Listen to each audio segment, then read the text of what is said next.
Over the years, I've accumulated a large collection of gloves.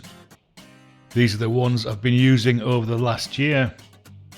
For context, I live in the Western Highlands of Scotland.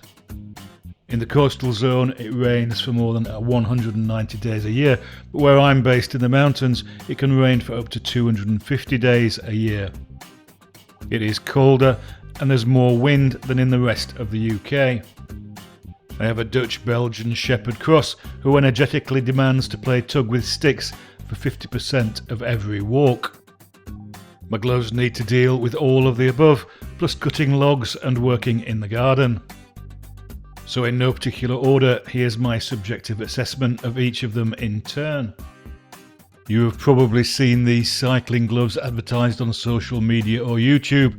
They're pretty good to keep the wind off, and whilst reasonably hard wearing, I'm not sure they would last long gardening or building.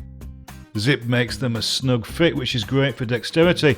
The touchscreen functionality works sometimes, but I've found that's the case for most of the so-called touchscreen gloves. That said, at the price, you can't really go wrong. Next up are my shooting gloves from Southcombe Gloves, which I wore throughout last summer. They are a very snug and comfortable gauntlet style glove, which are marginally windproof. However, the thin leather was no match for the endless games of stick tug with Blue the dog, unfortunately, but whilst they lasted, they were perfect. I can strongly recommend Southcombe. Their gloves are well made, a good fit and sensibly priced, and their range of technical gloves is excellent. Continuing with Southcombe, these are their slash-resistant Taser gloves, which I bought after being a bit slow getting my hand out of the way, and Blue bit through a pair of leather gloves and the side of my hand. They're great for close tug work when a dog's teeth are very near your hands. However, they offer no wrist protection from wind and are quite stiff for obvious reasons. Back into the bargain basement with this pair of work gloves, which have been excellent. The leather is robust and the fleece lining worked for a while before wearing a bit thin. I've had these for a couple of years and totally mistreated them, but they're still going strong. There's minimal dexterity, but they're great for the garden and for log cutting. These are the first pair of my Hestra gloves. They could be so good, but I fell into the classic trap of buying a size larger because they were in the sale, and so now have a pair of very baggy soft leather gloves that don't really fit. They're well made and the leather is very comfortable, although I suspect the design is quite loose anyway, whereas I prefer a better fitting glove. They live in my rucksack to protect my hands when cooking out and about. Staying with Hestra, I thought I would try their pullover mitts in a desperate attempt to keep my hands warm on sub-zero mornings. These are a well-designed mitt and provide the flexibility to use my phone when out and about. However, I find that when the wind doth blow, the gap with the pullover means that any heat benefit is quickly lost.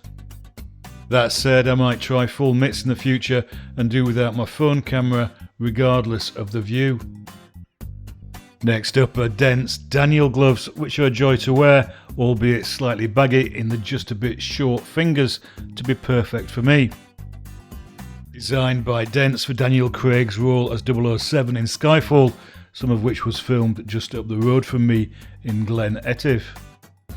They are an absolute pleasure to wear, and with glove liners they can be quite warm. The stick tug games with the dog were starting to ruin the soft leather, so I've stopped using them for dog walks. If you want to spoil yourself, you can't go far wrong with these. I reckon if you wanted to buy just one pair of gloves to keep your hands warm and dry, then the Sealskins Witton gloves would be a good choice. Whilst Sealskins claim they are for extreme cold weather, I find they work down to 0 degrees C and maybe -5 if you're constantly active. Mine are a bit the worse for wear, but are still waterproof after 4 years.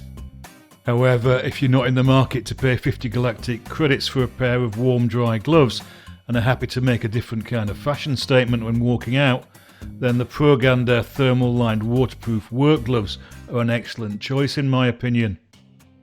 The same rules apply as for the Sealskins, warm down to 0 and OK down to -5 if you are constantly moving. The lining does have a tendency to come unstuck after a while, which can make putting them on a challenge until you get the fingers aligned. The outer is very hard wearing, so they have the benefit of being usable for work, walks and the dog. Given the many sub-zero days here, I've found glove liners absolutely invaluable. I have a pair of Hestra silk liners, which are superb, as well as a pair of EDZ Merino wool liners, which are a bit bulkier. Despite expecting the Merino wool liners to perform better in extreme cold, I tend to choose the Hestras as they are thinner and fit inside all my gloves more comfortably, and they seem to work just as well.